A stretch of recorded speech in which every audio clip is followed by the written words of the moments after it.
दोस्तों, ध्यान नगरी काशी से मैं आशा गुप्ता आप सभी का फिर से इस ध्यान मंच पर बहुत बहुत स्वागत करते हूँ। सबसे पहले तो आप सभी को बहुत बहुत धन्यवाद समय पे जुड़ने के लिए। आज हम लोगों के सत्र का 13वां दिन है। जब शुरू में स्टार्ट होता है तो हम लोगों को लगता है अच्छा अभी 21 दिनों का सत्र है, और धीरे धीरे देखते देखते ये शॉर्ट छोटा होते चला जाता है। आप लोगों के साथ ये कैसे समय बीतता चला जाता है पता ही नहीं चलता। और अब हम लोगों के ध्यान का समय है। और ये भी इस ग्रुप मंच की बहुत अद्भुत ये है कि हमेशा देखिए एक एक दिव्य ध्यानी आकर इस मंच पर ध्यान करवा रहे हैं। आज इसी क्रम में विद्या शर्मा जी जुड़ी हैं, जो काफी समय से ध्यान में हैं। और वो उन्होंने अपना मेडिटेशन सेंटर वाराणसी में खोल के रखा है, और काफी बहुत सारे लोगों को वो ध्यान के माध्यम से ठीक भी कर रही हैं, और ऑफलाइन ऑनलाइन दोनों ही सेवा दे रही हैं। तो विद्या जी को इसलिए बहुत बहुत हम लोग थैंक्स भी कहेंगे कि वो हमेशा जुड़ी रहती हैं और सेवा देती रहती हैं। तो आइए विद्या जी, इस मंच पर आपका बहुत स्वागत है। हम लोगों को ध्यान पर लेकर चलिए। जी विद्या जी। सभी को आत्मवंदन। और आशा मैम को बहुत बहुत धन्यवाद मुझे आमंत्रित करने के लिए।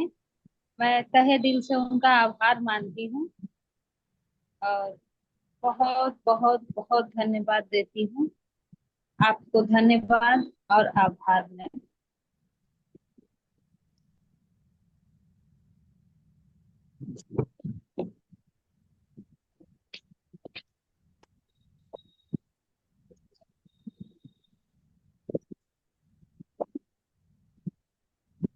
सभी फ्रेंड्स, तब तक आप लोग सुखासन में बैठ जाइए। जैसे हम लोग ध्यान में बैठते सभी सुखासन में बैठ जाइए। हाँ विद्या जी। आज हम आनापान सती ध्यान करने जा रहे हैं। तो आइए सबसे पहले सहज सुखासन में बैठ जाते हैं। जैसे आपको आराम मिलता है आप वैसे बैठ जाएं। अगर सोफे या चेयर पे बैठे हैं तो पैरों को क्रॉस कर लें। अगर जमीन पे बैठे या जमीन या बेड पे बैठे हैं तो आलती पालती मार लें। और हाथों की उंगलियों को उंगलियों में फंसा लें। अपनी आंखों को सहजता और बड़ी प्यार से कोमलता से बंद कर लें। और कृपया ऐसे बैठे जिसमें देर तक हम बैठ सकें। सुखासन बिल्कुल आरामदायक आसन में। आप चाहें तो टेक लगा सकते हैं। सर का हिस्सा बाहर रहे, कमर को टेक लगा के बैठ सकते हैं। तो चलिए हम ध्यान शुरू करते हैं। अपनी आंखों को बंद कर लीजिए। आधे घंटे का ध्यान रहेगा। तो हम आधे घंटे के लिए ध्यान में चलते हैं। सभी मास्टर्स आंखें बंद कर लें और सहज स्थिति में बैठ जाएं।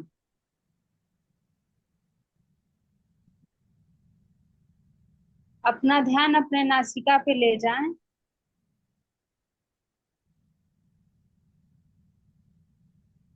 अपनी आती जाती सांसों को देखें।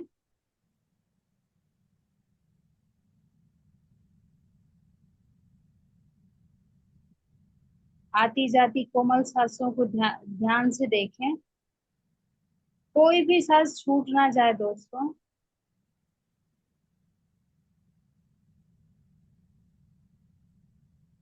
ध्यान क्या है? बस सांसों के साथ होना ही ध्यान है।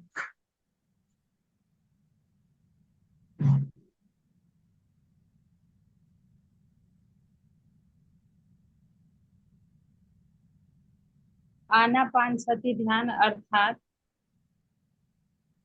आती हुई सांसों का मतलब आना। अपान मतलब बाहर जाती हुई सांस। सती का मतलब होता है एक साथ होना या जुड़ जाना। तो आइए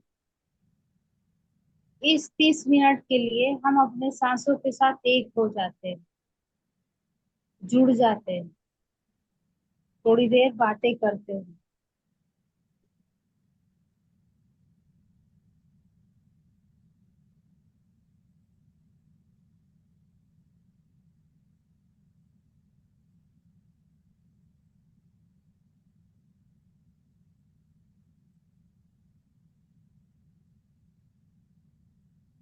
सांसों के साथ कोई बदलाव नहीं, कोई छेड़छाड़ नहीं, सिर्फ और सिर्फ आती जाती सहज सांसों पर हमारा ध्यान होना चाहिए दोस्त।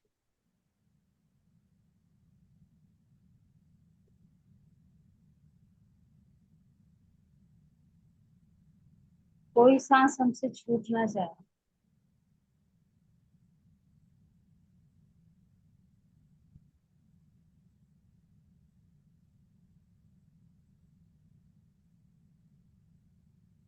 हमारा पूरा ध्यान हमारी नासिका पे होते हुए हम अपनी सांसों की सहजता के साथ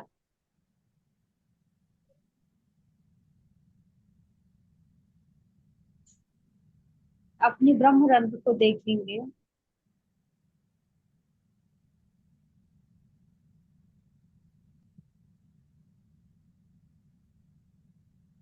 हमारी ब्रह्म रंध्र से आती हुई विश्व ऊर्जा को महसूस करेंगे।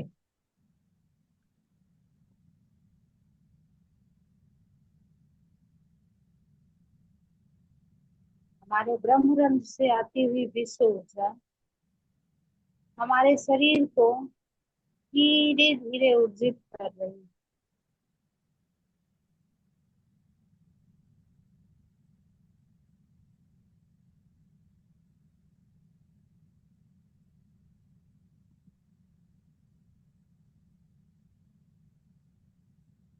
हमारे तीसरे नेत्र को जागृत कर रही है,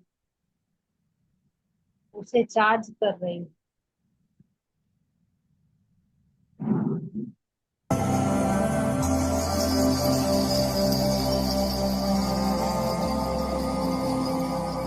हम बहुत सौभाग्यशाली हैं जो हमें ये मौका मिला।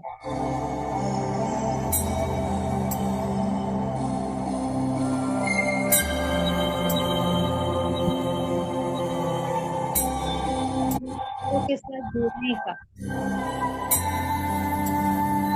तो बैठने का, उनके साथ जुड़ने का।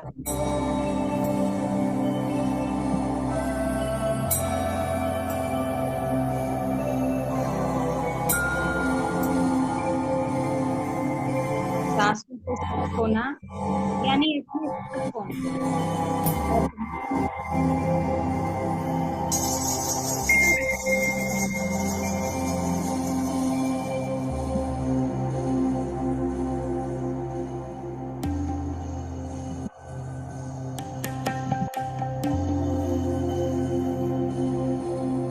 इतनी प्यारी अनुभूति है।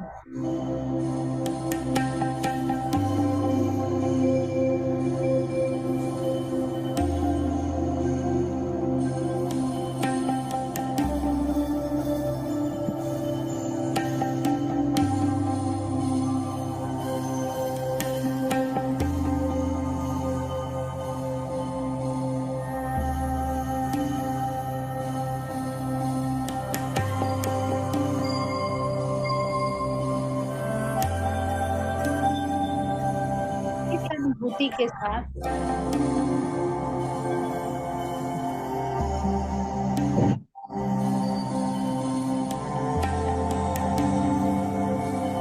धीरे धीरे हम अपनी पूरे शरीर को करते जाएंगे।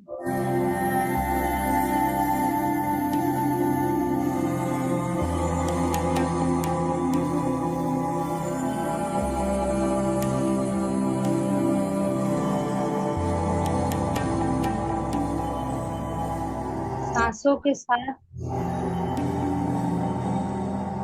अन्य जगह को छूते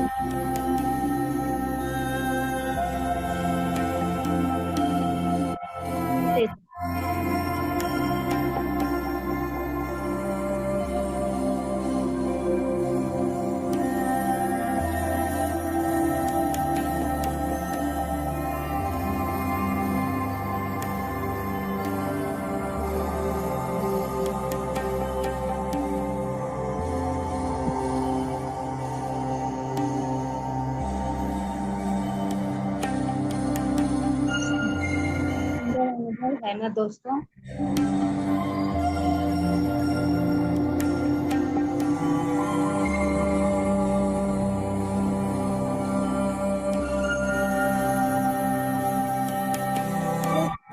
हमारे जन्म से लेकर मृत्यु तक साथ होती है।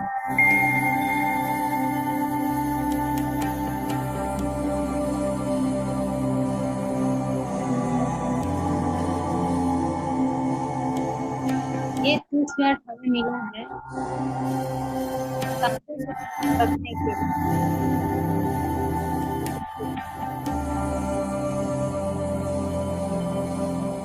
आनंद लेने के लिए, यानी सोने पढ़ने के लिए।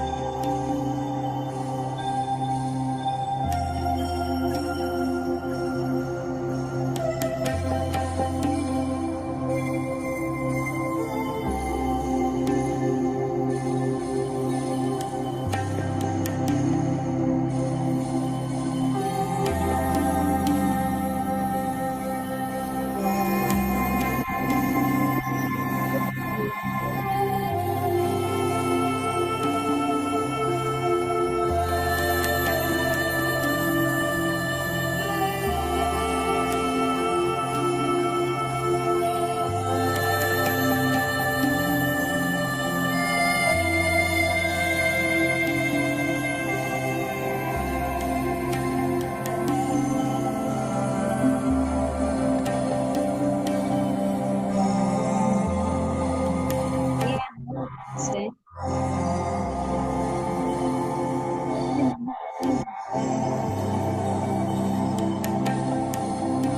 के रूप में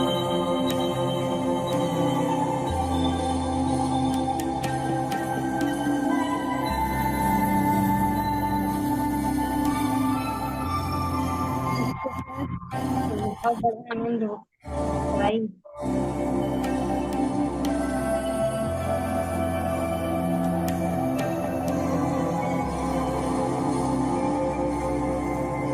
सांसों के द्वारा जो ऊर्जा आ रही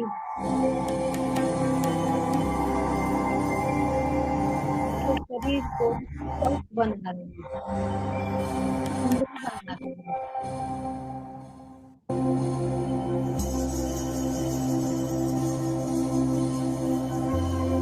हमारा शरीर स्वस्थ हो रहा है। हर बाहर निकलती हुई श्वास के साथ हमारे शरीर से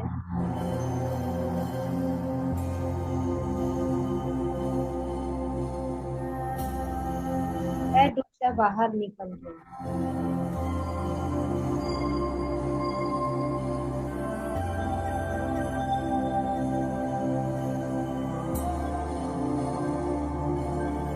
हमारा शरीर लाइट और माइट हो रहा है।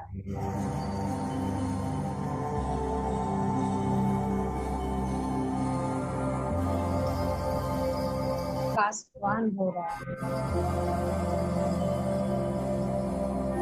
जैसे आकाश में तारे टूटते हैं, वैसे ही शरीर के सभी आर्गन चमक रहे हैं, डांस कर रहे हैं।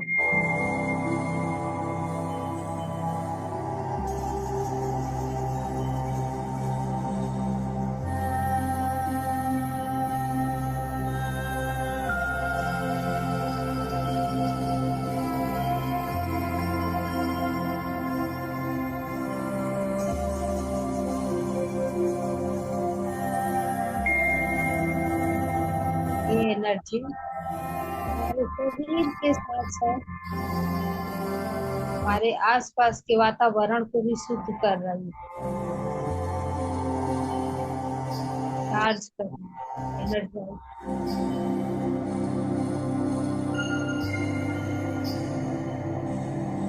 ठीक उसी तरह से, इस तरह से हमारे शरीर का एक एक सेल डांस कर रहा है।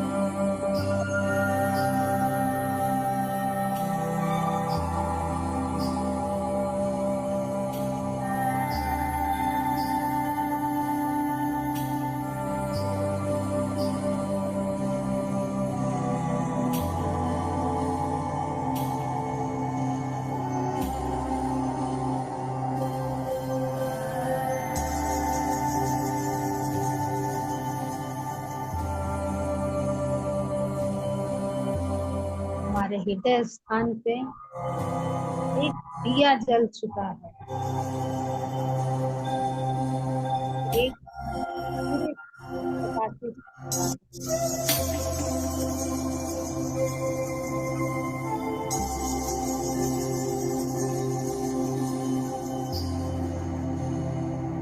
बड़ा सुंदर अनुभव है दोस्तों।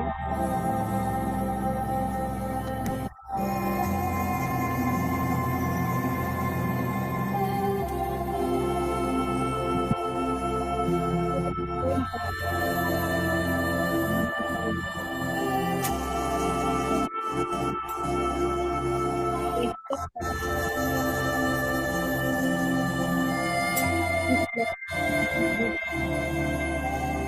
जलाए रख।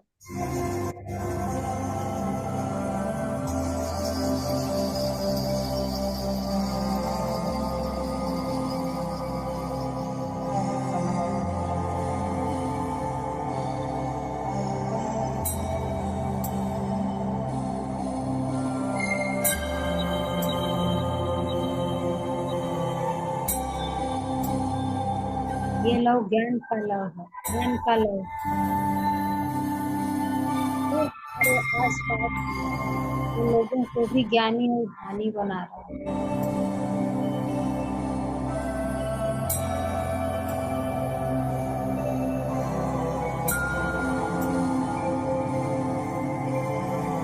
इस मंच पे उपस्थित सभी मास्टर्स की ऊर्जा एक होकर पूरे विश्व में फैल रही है।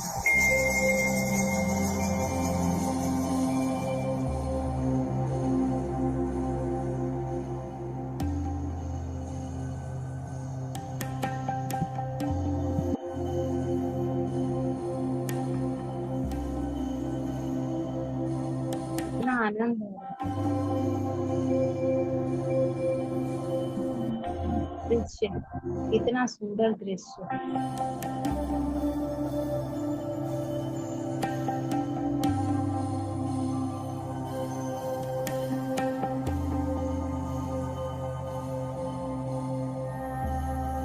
ये अनुभव हमें ऊर्जा से भर रहा है।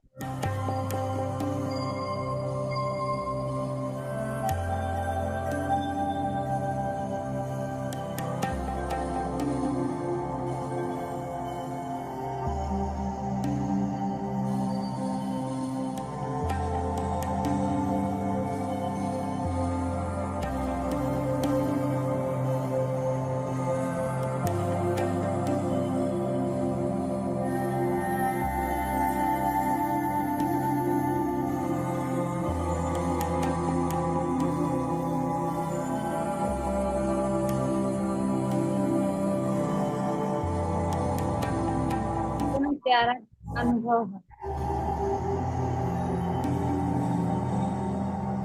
हम सभी ग्रुप पे एक साथ बैठे, एक सर्कल बना। तो क्या है, हाथ पकड़ो।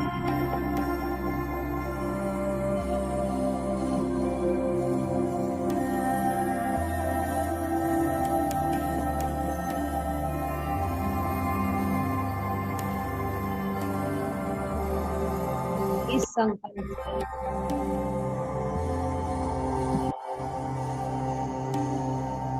पूरा विश्व स्वस्थ सुख समृद्धि से भरा हो।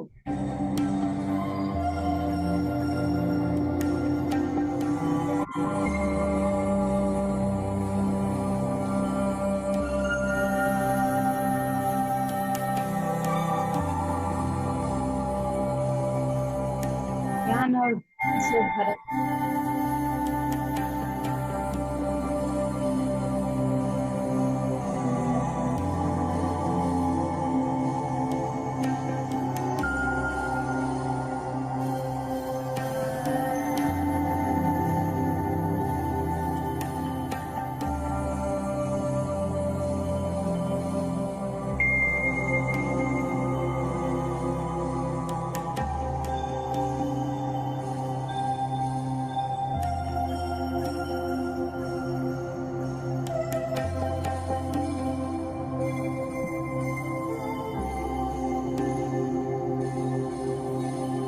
आज बैठे हैं इस उद्देश्य से भी कि आगे की आने वाली जनरेशन परिपूर्ण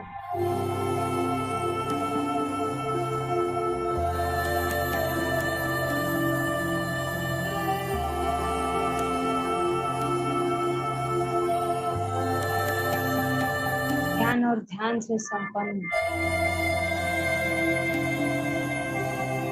प्रेम है,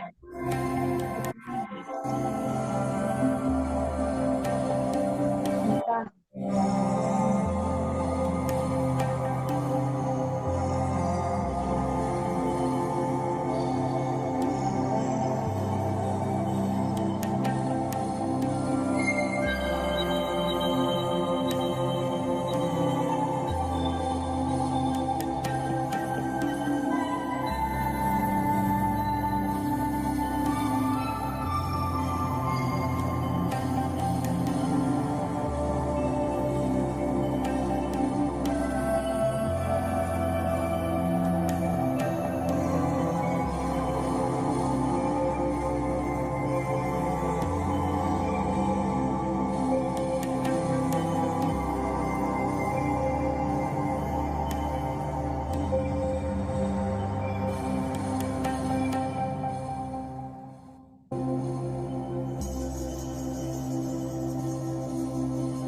ब्रह्मांड और सभी कुछ हमारे संस्कार और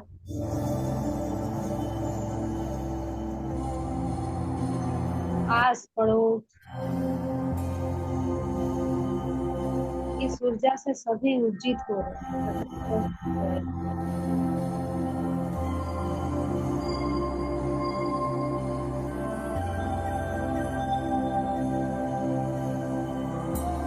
सभी प्रेम से भर रहे हैं, परिपूर्ण हो रहे हैं।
योगानंद जी महाराज का,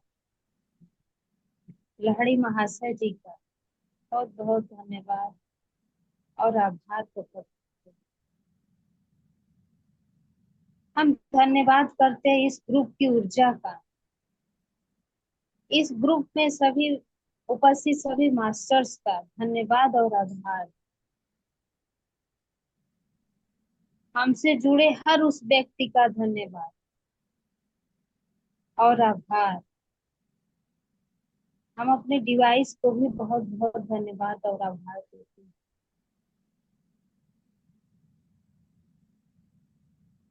हम अब जिस जगह पे बैठे हैं उसका बहुत आभार और धन्यवाद।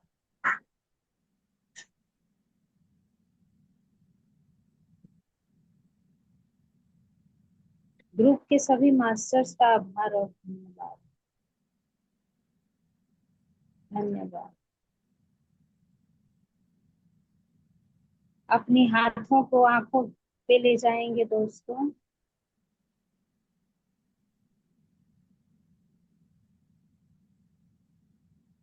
इस ऊर्जा को अपने पूरे शरीर में विस्तारित करेंगे, महसूस करेंगे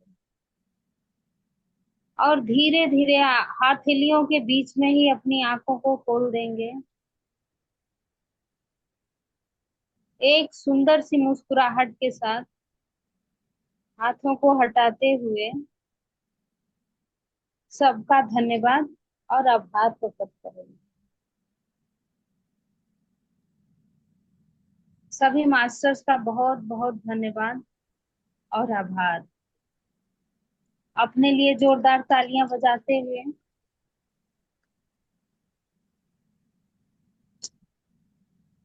बहुत बहुत धन्यवाद पूजा विद्या जी, इतनी सुंदर, इतना दिव्य ध्यान, बहुत ही सुंदर। धन्यवाद इस मंच को अपनी इतनी दिव्य ऊर्जा देने के लिए। तो फ्रेंड्स, इतनी ऊर्जा गेन करने के बाद थोड़ा सा पानी पीना तो बहुत जरूरी है, जिससे ये पूरी ऊर्जा हमारे पूरे शरीर में फैल जाए। तो आप लोग 30 सेकंड में पानी पी लीजिए। तब तक आज का ज्ञान पूनम अग्रहरि जी देंगे।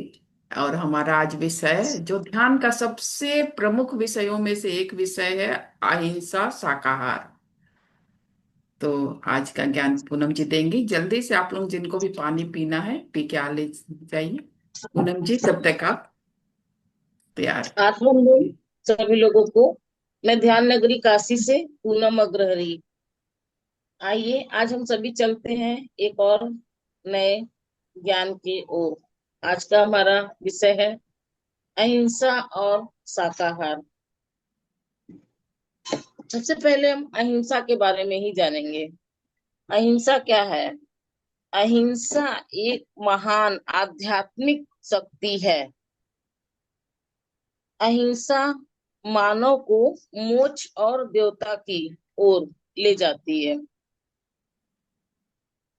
जब हम अहिंसा से जुड़ते हैं तो अपने आप को बदल लेते हैं। हम अपने आप को मोक्ष मोक्ष की तरफ हम ले जाते हैं जब हम अहिंसा में आ जाते हैं।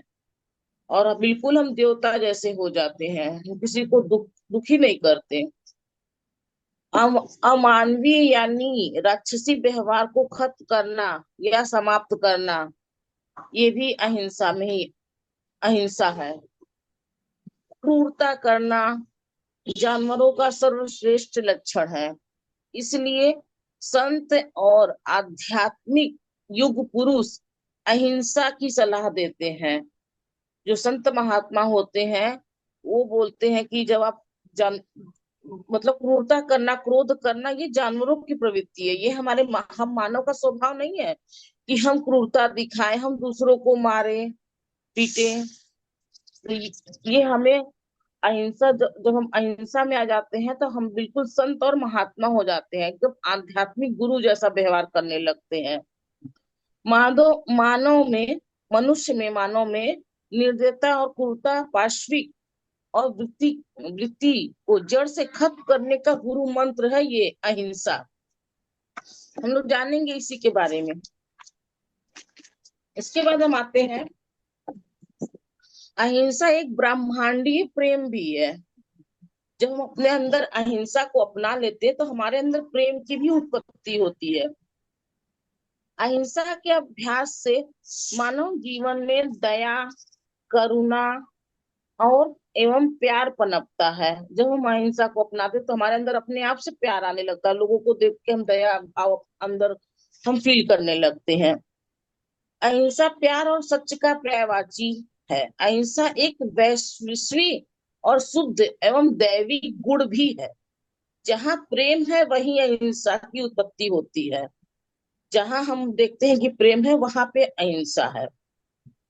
अलग अलग समय में और स्थानों में साधु और संतों द्वारा और पैगंबरों द्वारा भी इस संदेश को दिया गया है। प्रेम, अहिंसा और निस्वार्थ भाव हमारे अंदर आ जाता है जब हम अहिंसा में आ जाते हैं।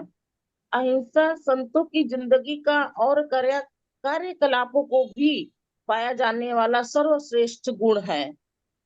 अगर हमारे अंदर अहिंसा का भाव आ गया तो हम भी साधु संतों जैसा व्यवहार लोगों के अंदर करने लगेंगे। हमारे आध्यात्मिक जीवन में सर्वश्रेष्ठ गुण भी है ये अहिंसा। और जब हम आध्यात्मिक जीवन में उद्देश्य सिर्फ मोक्ष ही नहीं बल्कि निरंतर शांति और आनंद की प्राप्ति हम कर लेते हैं जब हम अहिंसा में आ जाते हैं। और मानव को शांति की प्राप्ति तभी होती है जब वह किसी जीवित प्राणी को नुकसान न पहुंचा सके। यानी कि जब हम अहिंसा में आ जाते हैं तो हम किसी भी जीवित प्राणी को नुकसान नहीं पहुंचा पाते। अगर हम अपने आप को उस समय अपने आप को अहिंसा में ले आते हैं, हम किसी को सबको हम प्रेम भाव से देखने लगते हैं। हमें हर एक छोटी सी चीटी में भी हमें प्रेम नजर आएगा। एक कोई अगर हम पंछी भी अगर कोई पाल के रखा है तो हम सोचेंगे कि इसको ये पिंजरे में क्यों कैद करके रखा है, इसको छोड़ दे, इसको भी तो खुले आकाश में उड़ने का हक है। उसके प्रति हमें हमारे अंदर अपने आप प्रेम पनपने लगता है, हमारे अंदर दया भाव आने लगती है। हर किसी के प्रति हम किसी को जानबूझ के भी नुकसान नहीं पहुंचा सक पाते हैं। अगर हम किसी को कैद देखते तो सोचते कि अरे ये इसको भी आजाद कर दिया जाए, यह भी आजादी से उड़े, यह भी अच्छे से रहे। तो हमारे अंदर जब ये अहिंसा वाला हम अंदर अपनाते तो ऐसा भाव हमारे अंदर धीरे धीरे आने लगता है। एक मिनट। तो ऐसा भाव हमारे अंदर आने लगता है। अहिंसा 3 प्रकार की होती है। पहली शारीरिक अहिंसा, दूसरी है दूसरा होता है मानसिक अहिंसा, और फिर तीसरा आता है भावनात्मक अहिंसा। शारीरिक अहिंसा को हम पहले जानते हैं। शारीरिक अहिंसा मतलब किसी को शरीर के प्रति दुख पहुंचाना, किसी को मारना पीटना, या किसी को मार कर अपना भोजन हम बना लेते हैं। कभी कभी हम दूसरों के साथ दुर्व्यवहार करते हैं। अब मतलब कभी कभी कोई व्यक्ति आता है, दारू पी के आता है, बियर पी के आया, अपने पत्नी को मारा, अपने बच्चों को मारा, मारता पीटता है। तो ये मतलब शरीर के प्रति किसी को कष्ट पहुंचाना, ये शारीरिक अहिंसा में आता है। हम जानवरों को मारते हैं, मार पीट के खा लेते, अपना भोजन बना लेते हैं। ये जितनी प्रकार की अहिंसा होती है, जितने हम शरीर के प्रति दूसरों को कष्ट पहुंचाते हैं, ये शारीरिक अहिंसा में आता है। किसी भी व्यक्ति को या किसी प्राणी को, चाहे वह मनुष्य हो, जानवर हो, पशु पक्षी हो, पेड़ पौधे हो, सबके प्रति हमको प्रेम करना है। हमको किसी को मारना पीटना नहीं है, किसी के प्रति हमको दुर्व्यवहार नहीं रखना है। सबके प्रति हमारे अंदर प्रेम होना चाहिए। हमें अपने बच्चों को भी मारना पीटना नहीं है। अगर हमारे बच्चे कोई गलती करते हैं तो हम उसको प्रेम से समझाएं, ना कि हम उसको डंडे से मारे या किसी चीज से मारे पीटे, ऐसा कुछ भी ना करें। ये भी शारीरिक अहिंसा में ही आता है कि बच्चों को भी प्रेम से समझाएं, प्रेम से बताएं, नहीं बेटा ये चीजें गलत है, आप ऐसे नहीं ऐसे कर लीजिए, इन चीजों को आप ऐसे कर लीजिए। इसके बाद हम आते हैं मानसिक अहिंसा पर। मानसिक अहिंसा मतलब दूसरे के मन को ठेस पहुंचाना, दूसरे के मन को दुख पहुंचे, ऐसी कोई बात न करिए जिससे कि किसी के मन को दुख पहुंचता है। मतलब अगर अगर हम जान रहे हैं कि ये व्यक्ति इस चीज से दुखी हो जाएगा, ये बात अगर हम इसको बोल दे रहे हैं, ये दुखी हो जाएगा, अगर आपको पता है उसकी कुछ मतलब कुछ ऐसी कड़वी बातें आपको पता है कि उसके बारे में हम ये जान रहे हैं, लेकिन हम उससे ये बात नहीं कहेंगे कि उसको दुख पहुंच जाएगा। उसको मतलब मानसिक रूप से हम टार्चर ना करें। किसी को हम न बोले, किसी को हम गाली गलौज न दें। अगर किसी को अन्यथा कभी किसी को हम डांट देते तो हम देखते हैं कि वो बीमार हो जाता है। या कभी कभी आप देखेंगे कोई बात उसके अंदर है तो उसके पेट में दर्द होने लगता है। जब तक वो बात दूसरे से कह नहीं देता तब तक लोगों को लगता है मेरे पेट में काफी दर्द हो रहा है, अगर मैंने ये बात उनसे बता दिया तो शायद मेरे पेट का दर्द ठीक हो जाए। इस तरह की बातें भी जो है मानसिक अहिंसा में आती है। हमें किसी के मन को दुख नहीं देना है, किसी को मानसिक रूप से बिल्कुल कुछ भी नहीं बोलना। सबका अपना जीवन है, सब अपने अनुसार जिए। आत्मसम्मान करें, अपना भी आत्मसम्मान करें, दूसरों को भी आप आत्मसम्मान करें। ये हम इस तरह का अगर हम अपने अंदर भाव अपनाएंगे तो हम मानसिक अहिंसा नहीं करेंगे। सबको हम ध्यान करना सिखाएं, सब चीजों को हम स्वीकार भाव, अपने अंदर हर चीजों का स्वीकार भाव लाएं। और किसी को दुख नहीं दे, किसी को कुछ भी ना बोले। सबका अपना अपना जीवन है, अपने अपने अनुसार अपना अपना सभी लोग जीवन व्यतीत करें। ये हमारी मानसिक अहिंसा में आता है। इसके बाद आता है भावनात्मक अहिंसा। भावनात्मक अहिंसा क्या है? किसी भी बात में हम अपना भाव प्रकट करते हैं। जैसे कि कभी कभी हम पंछियों को देखते हैं कि वो अपने बहुत ही प्रेम से दाने को दूर दूर जाते हैं उड़ते हुए, और कुछ कुछ अनाज के दाने ले आते, बड़े प्रेम भाव से अपने बच्चों के मुंह में वो दाने डालते हैं। तो उनके अंदर वो भाव होता है, एकदम प्रेम से अपने बच्चों को खाना खिलाएं। एक माँ होती जो निस्वार्थ प्रेम करती है अपने बच्चों से, तो वो एक माँ का भाव होता है। तो ये होता है भावनात्मक अहिंसा। हम अपने बच्चों के प्रति भी एकदम प्रेम व्यवहार रखें, बच्चों से भी बहुत ही अच्छे से बात करें, अपने पति से बहुत अच्छे से बात करें, और अपने परिवार के प्रति भी हम अपने भाव को चेंज कर दे। अपने भाव भाव को अगर हम हर चीजों के प्रति चेंज कर देंगे तो ये भावनात्मक अहिंसा में आएगा कि हमने वो भावनात्मक अहिंसा अपने अंदर अपना लिया। हम अब हर चीजों को हमने अच्छे ढंग से देखने लगे, जीने लगे, लोगों को बताने लगे। तो ये भावनात्मक अहिंसा हमने अपने ऊपर अपनाया, तभी तो हम लोगों को सिखाने और बदलने लगे, सबके प्रति हमारे अंदर प्रेम भाव आ गया। अब हम आते हैं अपने शाकाहार पे।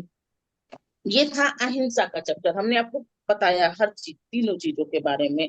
शाकाहार, शाकाहार क्या है? हम में से अधिक लोग मांसाहार को ही शारीरिक स्वास्थ्य के लिए अच्छा मानते हैं। जो लोग मांसाहार करते हैं वो लोग सोचते हैं ये ज्यादा उत्तम है हमारे शरीर के लिए। बहुत कम ही लोग ऐसे जो भोजन को आवश्यकता से अधिक नहीं मानते, मानसिक और भावनात्मक स्वास्थ्य के से जोड़ कर देखते हैं कि नहीं, भोजन बस उतना ही करो जितना हमको चाहिए, और शाकाहार ही अपनाना चाहिए हमें अपने जीवन में। भोजन का हमारे शरीर और मन और मस्तिष्क पर इसका क्या प्रभाव पड़ता है? जिस तरह से हम अपना भोजन करते हैं, लोग बोलते हैं जैसा खाओ अन्न वैसा हो हमारा मन। तो इसलिए हमें शाकाहार ही भोजन करना चाहिए, जो हमारे लिए विशेष तौर पर हमारे लिए बनाया गया है। मनुष्य को प्रत्येक भाव भाव के लिए शरीर में किसी प्रकार का रसायन उत्पन्न होता है। मतलब जिस चीज को हम भाव से देखते हैं तो उसी प्रकार का हमारे शरीर में वैसे ही रसायन उत्पन्न होने लगता है। ऐसे ही रसायन जानवरों में भी उनकी भावनाओं के साथ जुड़े हुए रहते हैं। जिस प्रकार का रसायन जानवरों, वही रसायन जानवरों में भी होता है जो हमारे अंदर होता है। जब हम उसको मारते हैं और काटते हैं और जब हम उसको खा लेते हैं तो वही हार्मोन और रसायन जो है, उस जो जिस जिस प्राणी को हमने मारा वही हार्मोन्स और रसायन हमारे शरीर में भी, उनके मांस को खाने के द्वारा हमारे शरीर में वही हार्मोन्स धीरे धीरे हमारे में डेवलपमेंट करने लगता है। तो ये हार्मोन्स हमारे लिए अच्छा नहीं होता है। जब मरने के बाद उसके शरीर में एकत्रित ऐसे मरे हुए जानवरों का मांस जब हम खाते हैं तो वही रसायन हमारे शरीर के हार्मोन्स में, भावनाओं से शरीर में प्रवेश कर जाती है। जब इस प्रकार का हमारे अंदर हार्मोन्स जब प्रवेश कर जाता है तो हमारा स्वभाव धीरे धीरे चेंज होने लगता है। हम क्रोध करने लगते हैं, हमारे मन में, हमारे मस्तिष्क में क्रोध उत्पन्न होने लगता है धीरे धीरे, और हम गुस्सा करने लगते हैं। और मनुष्य के अंदर जो, हमारे अंदर जो प्रेम भाव है वो धीरे धीरे खत्म होने लगता है। हम क्रोध में भरे रहते हैं। हमारे अंदर प्रेम, करुणा, दया, ये सब चीजों का धीरे धीरे अपने आप खत्म होने लगता है। जब हम मांसाहार करने लगते हैं, हमारे शरीर में क्रोध की उत्पत्ति उस समय हो जाती है। इस प्रकार का भोजन करके मनुष्य अपने जीवन को, जो अगर मनुष्य सोच रहा है कि अगर हम इस तरह का भोजन कर रहे हैं और अपने जीवन को हम पोषण दे रहे हैं, तो वो गलत सोच रहा है। परंतु ऐसा बिल्कुल नहीं है कि हम अगर मांसाहारी भोजन करेंगे तो हम अपने जीवन को सुरक्षित कर पाएंगे या पोषण दे पाएंगे। ऐसा कुछ भी नहीं है। शाकाहार वो गलत सोचता है और वो अपने आप को सोचता है कि हम बहुत पोषण दे रहे हैं, ये उसके विचार गलत है। वो हर चीजों को गलत सोच रहा है, वो अपने आप को बल्कि कमजोर करते जा रहा है। इस तरह का अगर वो भोजन कर रहा है तो उसके अंदर दिन प्रतिदिन उसके अंदर मतलब कमजोरी आ रही है। जब कमजोरी आती है तो फिर क्या आता है, धीरे धीरे हमारे शरीर में बीमारियां आने लगती है और हम बीमार होने लगते हैं। हम बीमार होने लगते हैं। इसके बाद हम आते हैं भोजन और मन। मन, मांस या अंडा खाने से शरीर में जो रसायन मिलते हैं उसका प्रभाव मनुष्य की तंत्रिका तंत्र से भी निकलने वाले रसायनों पर होता है। जो मनुष्य मांस या अंडा खाता है, उसमें जो प्रभाव मतलब उसको खाने से जो रसायन निकलते हैं वही हमारे शरीर की तंत्रिका में भी वही सब चीजें उत्पन्न होने लगती है। इसका असर सीधे हमारे विचारों और कर्मों और हमारे कार्यों पर पड़ने लगता है। जब जो व्यक्ति अंडा खा रहा, कोई मांस खा रहा, तो वैसे ही उसके विचार भी धीरे धीरे चेंज होने लगते हैं। ऐसा क्यों होता है? जब जानवर कोई मरता है तो मरते समय उसको बहुत पीड़ा होती है, उसके अंदर बहुत संवेदना होती है, पीड़ा की संवेदना होती है और उसके मन में यह प्रभाव डालता है। यह संवेदना हमारे चेतन मन से होती हुई अचेतन मन को भी प्रभावित करती है। जो जो चीजें हमने खाया, तो ये हमारे चेतन मन से होते हुए अचेतन मन को भी प्रभावित करने लगती है, जिसके फलस्वरूप मनुष्य के भीतर निम्न ऊर्जा आवृत्ति वाली भावनाएं उत्पन्न होने लगती हैं, जैसे कि क्रोध और हिंसा। जब हम ऐसा भोजन करते हैं तो हमारे अंदर अनावश्यक क्रोध आने लगता है। हम दूसरों को मतलब हमेशा डांटते रहते हैं, आप तुमने ऐसा क्यों कर दिया, क्यों ऐसा कर दिया। और हिंसा की भावना हमारे अंदर उत्पन्न होने लगती है कि हम उसको मारेंगे, उसको पीटेंगे, वो मेरे साथ ऐसा कर कैसे सकता है, वो मुझे इस तरह की बातें बोल के क्यों चला गया, मैं तो ऐसा की नहीं थी, आप वो आए और मुझे ऐसा बात बोले और चले गए। तो इस तरह से उन मनुष्य के अंदर हिंसा वाली भावना जो है, इस तरह का भोजन करने से उसके अंदर हिंसा वाली भावना धीरे धीरे आ जाती है। इसके बाद हम आते हैं पेड़ पौधों और फल सब्जियों के बारे में। जो पेड़ पौधे होते हैं, इसको ही सेवन करने के लिए हमें बताया गया है। उनसे जो उत्पन्न होने वाले प्राकृतिक हार्मोन्स होते हैं वो मनुष्य के भीतर उत्पन्न होने वाले प्राकृतिक हार्मोन के साथ स्वाभाविक रूप से मिल जाते हैं। जो जो हार्मोन्स पेड़ पौधों में होते हैं वही हमारे शरीर में भी उत्पन्न होते हैं। जब हम लोग सब फल सब्जी खाते हैं तो जो वही हार्मोन्स हमारे शरीर में, तो वो दोनों तालमेल बैठ जाता है। इसलिए तालमेल बैठ जाता है क्योंकि जब हम फल सब्जियों को खाते हैं तो हम उसको काटते हैं, तोड़ते हैं, काटते हैं। वो हमारे लिए बनाया गया है। उनको काटते समय उनको कोई दुख नहीं होता, तो वो हमारे शरीर में जाकर बिल्कुल एकदम बैलेंस की तरह बैठ जाता है। तो इसलिए हमें फल सब्जियों को ही हमारे लिए बनाया गया है। उसी तरह हम शाकाहार, और मनुष्य के भीतर शाकाहार से कोई भी रासायनिक असंतुलन नहीं होता। जब हमारे शरीर के अंदर जब वो सब चीजों को, हम जब फल और सब्जियों को खाते हैं तो हमारे शरीर के अंदर कोई बदलाव नहीं होता। जैसा मतलब फल सब्जियों में जो है वही हमारे शरीर में भी वही रसायन उपलब्ध है। तो हम लोग जब उस तरह से खाते हैं तो हमारे जीवन में कोई बदलाव नहीं होता, वो हमारे लिए ही बनाया गया है। अगर आप सोचिए कि नहीं, वहां पेड़ पौधों का सेवन करने से हमारे अंदर संतुलन, मनुष्य का मन भी शांत हो जाता है। जब हम इस तरह का भोजन करने लगते हैं, जो हम ईर्ष्या कर रहे थे, हिंसा का भाव जो होता था, ये सब चीजें हमारे अंदर धीरे धीरे समाप्त हो जाती हैं। जो हमारे लिए शाकाहार बनाया गया फल है, सब्जियां, अगर हम इसको खाते हैं हमारा मन बिल्कुल शांत होने लगता है। और कुछ विशेष तरह की जड़ी बूटियों का सेवन करने से भी मनुष्य में मनुष्य के स्तर में वृद्धि होती है, जिससे मनुष्य की शारीरिक और मानसिक चिकित्सा भी होती है। कुछ जड़ी बूटियां भी हमारे लिए बनाई गई हैं, जिसको खाने से हमारे मस्तिष्क का बुद्धि हमारा जो है धीरे धीरे बढ़ने लगता है। और इससे इस तरह से हम जड़ी बूटियों को खाकर अपने आप को हील भी कर लेते हैं, मतलब स्वयं से स्वयं का चिकित्सा हम कर पाते हैं अपनी जड़ी बूटियों द्वारा। तो ये पेड़ पौधे जो है ये सब हमारे लिए बनाया गया है। इसको हम लोगों को यही सब खाना चाहिए। फल और सब्जियों को भोजन के रूप में ग्रहण करने से हमारे अंदर रसायन वो अच्छे से अच्छा उपलब्ध हो पाता है, जिसके विकास का स्वाभाविक क्रम बना रहता है।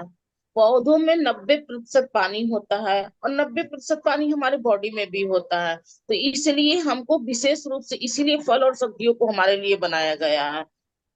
और हम उनको तोड़ते नहीं है, उनकी शाखाओं को हम काटते हैं। और फिर इस प्रकार का जब हम भोजन करते हैं तो फिर वो शाखाओं में फिर से प्रजनन होने लगता है। आप देखेंगे कभी कभी हमने जब पालक को काटा और फिर छोड़ दिया, फिर कुछ दिन बाद देखेंगे पालक दोबारा से उग गया। चौराई का साग हमने लिया तो उसको भी हमने पत्तियों को काटा तो धीरे धीरे फिर से वो पनप गया। तो उसको हमने नुकसान नहीं पहुंचाया, ऊपर का हिस्सा हमने लिया, उसका जड़ तो नीचे फंसा, उसकी पत्तियों को हम खा रहे हैं, तो उसको हम नुकसान भी नहीं पहुंचा रहे हैं। तो इस तरह का भोजन हमारे लिए लाभप्रद होता है। और उस पौधे को भी कष्ट नहीं हो रहा है तो उसका भी कष्ट हमारे शरीर में नहीं जा रहा है। इस तरह का ही भोजन हमको करना चाहिए। फलों के मामले में एक बात और भी अधिक स्पष्ट है। जब फल पक जाता है और मीठी मीठी सुगंध निकलती, जब फल पक जाता है और सुंदर उसका रंग और स्वाद भी बदल जाता है, हम जब फलों को देखते तो बिल्कुल उसकी तरफ आकर्षित होने लगते हैं। अरे वाह, इतना अच्छा आम बिक रहा है, आज आम खाने का मन हो रहा है। इतना अच्छा अच्छा सेब बिक रहा है, आज हम सेब खा लेते हैं। सुंदर सुंदर फलों को देख के हमारा मन भी अंदर से मछली हो जाता है कि हम ये फल खाएं, आज वो फल खा लें, आज आज ये बना लेते हैं, आज मैंगो शेक पी लेते हैं, आज बनाना शेक पी लेते हैं। तो इस तरह से हमारे मन को आकर्षित भी करता है फल। इस प्रकार फलों के वृक्ष दूर दूर तक अपने बीजों को भी पहुंचाने में सक्षम हो जाते हैं।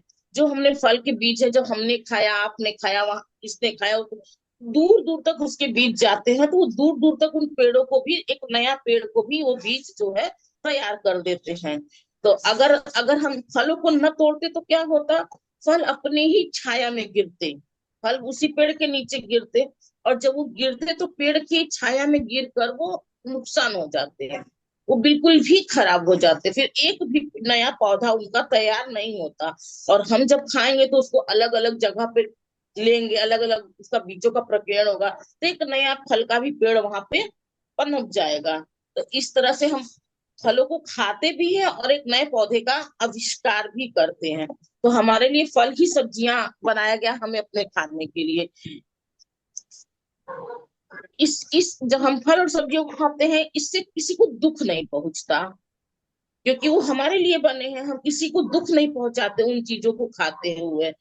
और जो मांसाहार करते, तो आपने देखा होगा, जो मांसाहार खाते तो उनके दांत देखते देखते उनके बहुत नुकीले नुकीले होते, जानवरों के बड़े बड़े दांत होते हैं।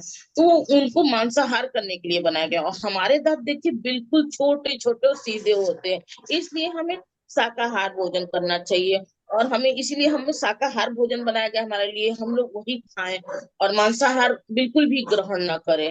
अपने जीवन में हमें शाकाहार ही अपनाना चाहिए। तो अतः शाकाहारी भोजन ग्रहण करने से मनुष्य के मन और मस्तिष्क में और भावनाओं में और बुद्धि और आत्मा पर इसका अनुकूल प्रभाव पड़ता है। जब हम भोजन मतलब करते हैं तो हमारे शुद्ध भोजन, सात्विक भोजन करते हैं, शाकाहार भोजन करते हैं, तो हमारे मन में, हमारे मस्तिष्क में और हमारी भावनाओं में और बुद्धि में और आत्मा में हमारे बहुत ही इसका अनुकूल प्रभाव पड़ता है। आइए आज हम एक प्रण लेते हैं कि हम आइए हम आज एक प्रण लेते हैं, अपनी मुक्त इच्छा से हम एक महत्वपूर्ण चुनाव करें, हम शाकाहारी बने, हम शाकाहार अपनाएं और दूसरों को भी हम शाकाहारी बनाने में मदद करेंगे। तो सर इसी के साथ मैं अपने बातों को विराम देती हूँ। थैंक यू, थैंक यू, आपने मुझे बहुत ही प्रेम से सुना। थैंक यू, धन्यवाद आप सभी को। बहुत बहुत धन्यवाद पूनम मैम। आप इतनी मतलब कि इतना बोल रही थी, मुझे मैं सुन रही थी, इतना सुंदर लग रहा था। बहुत बहुत धन्यवाद, बहुत अच्छे से आपने इसको विस्तारित किया। जी फ्रेंड्स, हम लोगों का जो शरीर है वो मांसाहार के लिए नहीं है। और सबसे मेन है कि हम लोग जो अभी तक कर चुके, मान लीजिए कि मैं भी अभी कोई ध्यान में आने के पहले थी, तो जो कर चुके उस पे हमारा कोई अपना ये नहीं है, क्योंकि उस समय हम लोग अज्ञानता में थे। लेकिन ज्ञान में आने के बाद अगर फिर हम अपनी चीजों को सही नहीं करते तो वो गलत है। अज्ञानतावश मान लीजिए हम लोगों के पेरेंट्स को ये पता नहीं था, या उन्हें ये लगता, या मुझे ये लगता था कि नहीं, इसे खाने से हो सकता है हमारे शरीर को ज्यादा पौष्टिक तत्व मिले, तो ये बिल्कुल गलत है। मैं जब से शाकाहारी हुई हूँ, मुझे तो लगता है कि मेरे चेहरे पे भी ग्लो ज्यादा आया है, और मैं ज्यादा स्वस्थ भी अपने आप को फील करती हूँ। और जो अपना एक फीलिंग रहता है कि नहीं, मैंने मेरे जो अन्न में किसी का भय नहीं है, और मेरा जो अन्न है शुद्ध शाकाहार है, तो ये खाने के पहले जो अपनी आत्म संतुष्टि होती है, वो सबसे बड़ी संतुष्टि है। तो हम लोगों को कोशिश कोशिश करना चाहिए। मान लीजिए जो नहीं कर सकते, जहाँ पे अन्न की सुविधा नहीं है, सब्जियों की सुविधा नहीं है, तो उनके लिए अलग बात है। जिस प्रदेश में ये सारी सुविधा है, उन्हें जरूर कोशिश करनी चाहिए कि हम पूर्ण रूप से शाकाहार रहें। तो पूनम जी ने तो बहुत अच्छे से इसको विस्तार किया। अगर कोई और अपनी बातें रखना चाहे तो उनका बहुत स्वागत है। जी।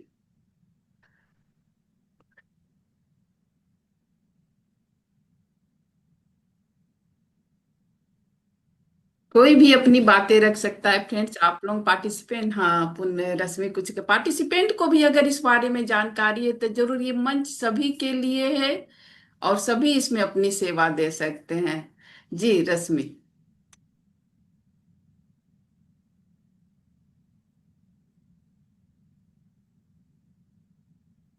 आवाज आ रही है मेरी? हाँ। जी। तो बहुत अच्छे ढंग से बताया कि अहिंसा और शाकाहार मतलब क्यों जरूरी है हमारे लिए। जब हमें पता पड़ गया कि नहीं, हमें शाकाहारी अपनाना चाहिए, तो कहीं कहीं प्रश्न उठता है कि ऐसा क्यों बोलते हैं कि हम पेड़ पौधे या ये सब्जी फल तो खा सकते हैं और ये मांस मछली नहीं खा सकते, जबकि कहते तो ये हैं कि पेड़ पौधों में भी तो जीवन होता है। ये प्रश्न कई जगह पूछा गया है। तो इसका आंसर देना चाहूंगी मैं कि जैसा हम जानते हैं कि हमारी कितनी बॉडी है, 7 बॉडी है ना, हम सब जानते हैं, उस दिन पूनम मैम ने बताया था। और इसी प्रकार जो पेड़ पौधे होते हैं ना, उनकी सिर्फ 2 बॉडी होती है, एक तो स्थूल बॉडी होती है, एक होती है एनर्जी बॉडी। और जैसे मांस मच्छी खाते हैं, उनकी तीन तीन बॉडी होती है। तो जब ये शाकाहार खाते हैं तो उसमें क्या होता है कि एक एक शरीर कम होता है, उनको उतना अनुभव या दर्द या इमोशन नहीं होते हैं, पेड़ पौधों जो सब्जी फल खाते हैं। लेकिन अगर हम किसी जानवर को काट के खा रहे हैं तो उसमें इमोशन होते हैं। तो इसलिए ये चीज नहीं खानी चाहिए, क्योंकि अभी जैसे पूनम मैम ने बताया ना कि उनके जो भी इमोशन होते हैं उसको खाने से वो इमोशन हमारे अंदर भी जाते हैं। तो और वो हमारी जो आध्यात्मिक जर्नी है उसको बहुत नुकसान पहुंचाते हैं, और कहीं ना कहीं हमारा शरीर मांसाहार खाने के लिए बना ही नहीं है। लेकिन फिर भी लोग बहस करते हैं कि क्यों नहीं भाई, पेड़ पौधों में भी जीवन है, तो फिर आप पेड़ पौधों में मत खाओ, मतलब ये फल सब्जी भी मत खाओ, उनमें जीवन है। तो उसका एक जो आंसर है ये आता है कि उनकी सिर्फ 2 बॉडी होती है, एक स्थूल शरीर और एक एनर्जी बॉडी। एनर्जी बॉडी तो होती है पेड़ पौधों की, क्योंकि जब अभी हम ध्यान में आए तो पता चलता है ना कि जब हम पेड़ पौधों से भी बात कर सकते हैं, है ना, तो वो एनर्जी से तो कनेक्ट होते हैं, लेकिन उनमें भाव में शरीर नहीं होता है। इसलिए हम उनको खा सकते हैं और जानवरों को काट के नहीं खा सकते। तो इसका बस आंसर मैं दे मतलब बताना चाहती थी, क्योंकि ये प्रश्न बहुत उठता है, जहाँ कहीं भी हम शाकाहार या मांसाहार की बात करते हैं तो ये प्रश्न लोग उठाते ही उठाते हैं। तो मुझे लगा ये इसको बताना जरूरी है, तो वो मैंने बताया। और वैसे बहुत अच्छी तरह पूनम मैम ने बताया, धन्यवाद। धन्यवाद रश्मि, बहुत बहुत धन्यवाद। हाँ जी, और कोई अपनी बात रखना चाहेंगे तो बहुत स्वागत है। और फ्रेंड्स मैं ये भी कहना चाहूँ, जैसे भावात्मक हिंसा तो एक हिंसा हुआ काटना, लेकिन एक दूसरा जो है भावात्मक हिंसा, जिसको जैसे कहते हैं ना कि कभी कभी हम लोग क्या करते हैं अपने ये बच्चों पे इसको बहुत ज्यादा अपनाते हैं। कि मान लीजिए कोई हमारे सामने आया, उसको ये सिंपल सा है कि कोई बच्चे गेस्ट आते हैं, हम लोग कुछ उनके सामने सामग्री रखते हैं खाने के लिए, और बच्चों को इच्छा होती है कि मैं भी उसमें से ले लूं।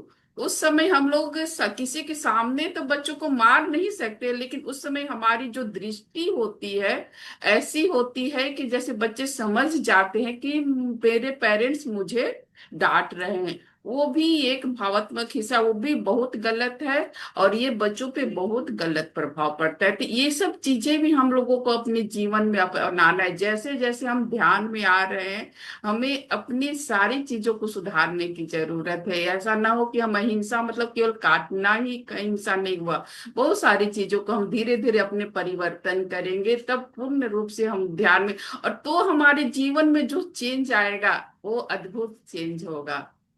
तो उसे हर चीज को धीरे धीरे चेंज करना है। जी। और कोई अगर अपनी बात को बढ़ाना चाहेंगे, अहिंसा शाकाहार, बहुत सारे फ्रेंड्स हमारे साथ हैं।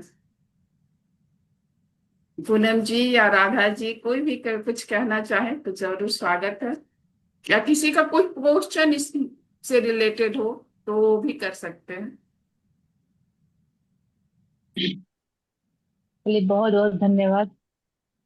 पूनम जी अपने बहुत डिटेल में अहिंसा के बारे में भी बताया और शाकाहार के बारे में भी बताया, जो कि बहुत सबको पूरी जानकारी मिल गई कि क्यों अहिंसा होना चाहिए और क्यों शाकाहार होना चाहिए। तो जैसे कि अहिंसा का मतलब नाम से ही अहिंसा, जहाँ पे हिंसा ना हो, हम हिंसा ही ना करें। तो हिंसा क्या सिर्फ एक किसी को मारना काटना हिंसा है? नहीं। हिंसा होता है मन, कर्म और वचन, तीनों जब मिलते हैं, तीनों से हिंसा ना होनी चाहिए। हम कभी कभी मन से भी बहुत हिंसा करते हैं। हो रहा है कहानी हमारे सामने कुछ दिख रही है, लेकिन हम मन से हिंसा किए जाते हैं। कैसा सोच है, कैसी बातें हैं, मतलब अपने अंदर से जो नेगेटिव बातें किसी के प्रति जो निकाल रहे होते हैं ना, तो वो भी हिंसा में ही काउंट होता है।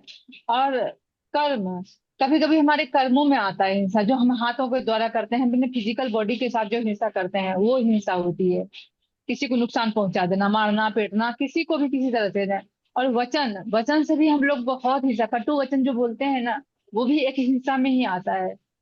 गाली दे दिए, मार दिए, पीट दिए, बोल दिए, मतलब अपशब्द बोल दिए, शब्दों से जिसको तकलीफ पहुंचा दिए, वो भी एक तरह की हिंसा में ही आती है। तो ये अहिंसा का मतलब है कि मन कर्म वचन तीनों से हिंसा रहित हो चीजें। और दूसरा होता है शाकाहार, जो कि शायद पूनम जी ने पूरे डिटेल में बताया, रश्मि जी तो और भी उसका क्लियर कर दी। आशा जी ने भी पूरा क्लियरिटी कर दिया। देखिए, जिस चीज को देख के हम आकर्षित नहीं होते हैं, अगर आप खा रहे हैं, अगर आप नॉनवेज को देखेंगे, तो वो शायद आपको खाने में भले अच्छा लगता हो, कैसा लगता है मुझे नहीं पता, मैं शाकाहारी हूँ बचपन से, पर वो देख के आकर्षित करता है शायद हमें नहीं लगता है, क्योंकि उसको एक ढक के ही बिक्री किया जाता है, बेचा जाता है। ऐसी दृश्य होती है वो, जो कि आंख उसको अट्रैक्ट नहीं करती है।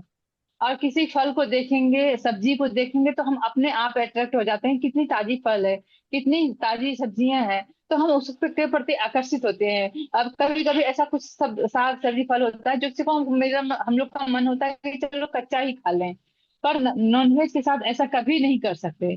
और ना हम उसको डिले कर सकते हैं, रख भी नहीं कर सकते, नहीं तो वो उसमें इतने सरल, और जो भी उसकी क्या स्थिति होती है, जो खाते हैं उन्हें पता होता है कि वो सड़ने लगते हैं। तो सोचिए कि अगर वो बाहर में सड़ रहे हैं, तो हमारे अंदर कितनी ज्यादा सड़न पैदा करेगी। क्या वो हमारे लिए बेनिफिशियल होगा? हमारे आंतों में क्या हाथ उसे पचा पाएगी? नहीं पाएगी, क्योंकि वो उसकी क्षमता होती ही नहीं है। हमारा शाकाहारी बॉडी बना हुआ है, और शाकाहारी चीजों को अच्छे से डाइजेस्ट कर लेता है। साधु संत और जो ये शाकाहारी खाने वाले व्यक्ति, जो अपने आप को बिल्कुल लाइट फील करते हैं, और जो भी नॉनवेज खाते हैं, उन्हें पता होता है कि जिस दिन उन्होंने खा लिया उनको बहुत हैवी फील होता है। उनको लगता है कि नहीं, चलो आज आज इसके बाद अब कुछ नहीं खाया जाएगा। और शाकाहारी खाने वाले के साथ ऐसा कभी नहीं होता है कि वो बाद में भी खाना ना खा पाए। खा के उठे हुए हैं, 2-4 घंटे के बाद अगर उन्हें ऑफर किया जाएगा तो आराम से वो खा सकते हैं, क्योंकि वो डाइजेशन बहुत जल्दी होती है। और नॉनवेज खाने वाले के साथ एक टाइम खा लिया तो आज तो बिल्कुल कुछ भी नहीं चलेगा भाई, कल के लिए भी वो कर दिया, कल मैंने हैवी खाना खाया था। तो शायद ऐसा कॉन्सेप्ट होता है, मुझे इतना आइडिया नहीं, लोग बात करते हैं तो मुझे पता है। तो इसलिए मैं कहती हूँ कि शाकाहारी हमारे लिए नहीं बना है। और जो जिसको हम जख्म दे रहे हैं, अगर मेरे लिए कोई व्यक्ति कोई मर रहा है तो शायद वो रो रहा है, उसको जिंदे रहने का मन है, अपने घर परिवार बच्चों के साथ रहने का मन है, उसको मरना पड़ जा रहा है तो वो रो रहा है। और अगर उसकी रोती हुई आत्मा को हम अपने अंदर शरीर को ले लेंगे तो शायद हमारे अंदर वो इमोशन अंदर चले जाएंगे और हम भी दुखी हो जाएंगे। तो वो इमोशन हमारे अंदर वो चलता है और हमारे बुद्धि विचार को भी डिस्टर्ब करने लगता है। Thank you. पूनम जी, तो चलिए बहुत बहुत फ्रेंड्स। धन्यवाद। बहुत अच्छे, बहुत ही अच्छा सबने विवरण किया है। बहुत कोशिश करी है पूनम अग्रही जी ने बहुत अच्छे से एक्सप्लेन करने की। इसमें एक जस्ट गौतम बुद्धा का मैं ऐड करना चाहूंगी। गौतम बुद्धा कहते हैं अहिंसा परमो धर्मा, अहिंसा ही परम धर्म है। तो उनका एक किस्सा है ना कि एक आखेटक एक पक्षी को मारने आ रहा था, वो पक्षी आके उनकी गोदी में आके गिर गया, तो उन्होंने उसको रक्षा करी। तो आखेटक ने बोला ये तो मेरा शिकार है। तो उन्होंने बोला कि मैंने इसको बचाया है तो मेरा इस पे ज्यादा अधिकार है। तो जितने भी हम अहिंसा कहते हैं, हम लोग सिर्फ मारने को ज्यादा फोकस करते हैं, बल्कि उनको किस तरह से संरक्षण किया जाए। अगर कोई उसको कुछ परेशान कर रहा है या उनके लिए कोई शेल्टर नहीं है, है ना, तो उनके लिए हम कैसे अपना डोनेशन दे सकते हैं, किस तरह से उनके लिए हम बचाव कर सकते हैं, ये भी अहिंसा में ही इंक्लूड होता है।